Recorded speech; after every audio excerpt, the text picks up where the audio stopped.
à vous toutes et à vous tous la bienvenue. J'ai eu l'occasion déjà de m'exprimer hier soir, donc je serai relativement bref si vous me le permettez, mais je suis évidemment très content de pouvoir le faire ici. À MC2, nous étions hier à l'ancien musée de Grenoble, nous sommes aujourd'hui à la Maison de la Culture de Grenoble.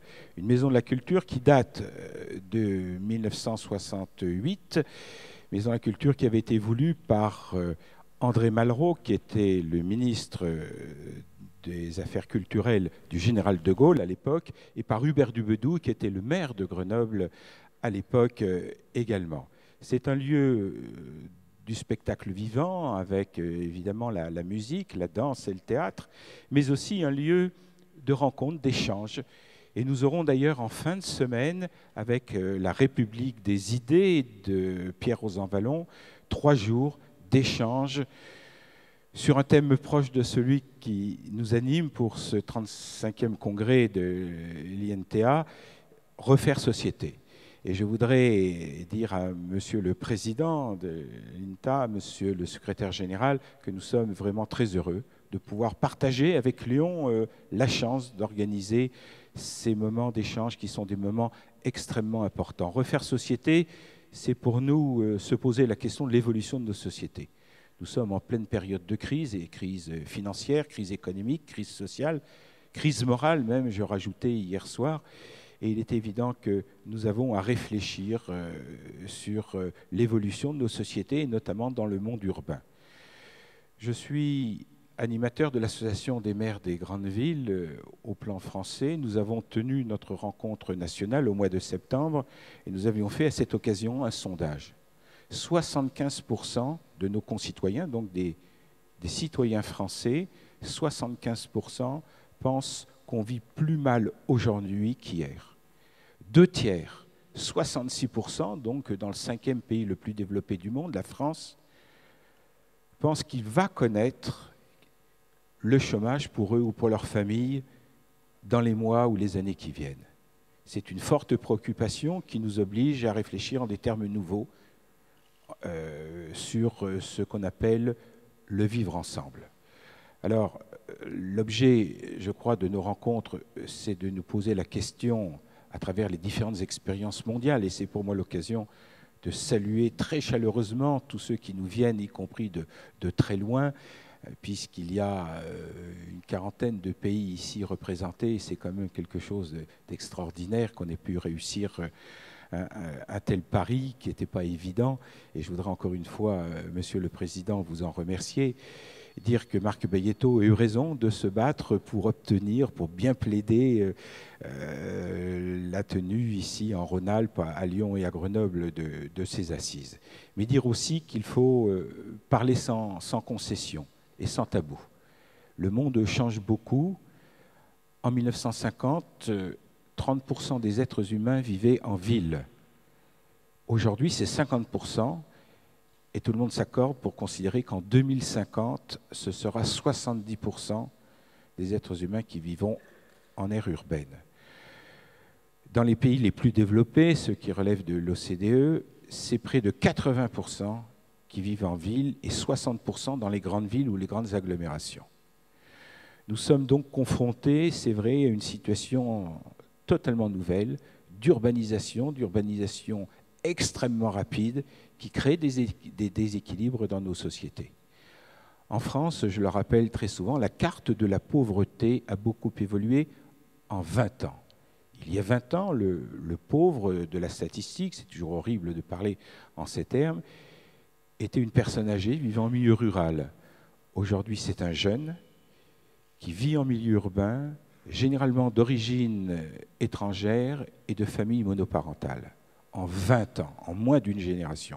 Et on voit donc qu'en termes d'aménagement du territoire, ça nous pose évidemment des problèmes extrêmement nouveaux.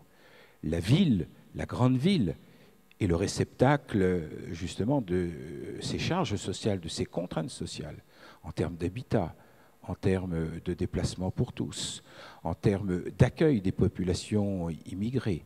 Et on sait que tout cela ne peut pas se faire, évidemment, sans souci, sans préoccupation pour les responsables locaux. Mais inversement, les villes, et notamment les grandes agglomérations, ont la chance d'être aussi motrices en termes de développement économique, de croissance, de création d'emplois. C'est le lieu généralement où on trouve les universités les plus performantes, les laboratoires de recherche, les entreprises qui permettent de développer l'innovation, donc des activités nouvelles, des emplois nouveaux. Et il nous faut trouver la synthèse de tout cela, tout en protégeant notre environnement. C'est donc cette véritable synthèse entre le développement économique, la solidarité sociale, la protection de l'environnement qu'il nous faut réussir.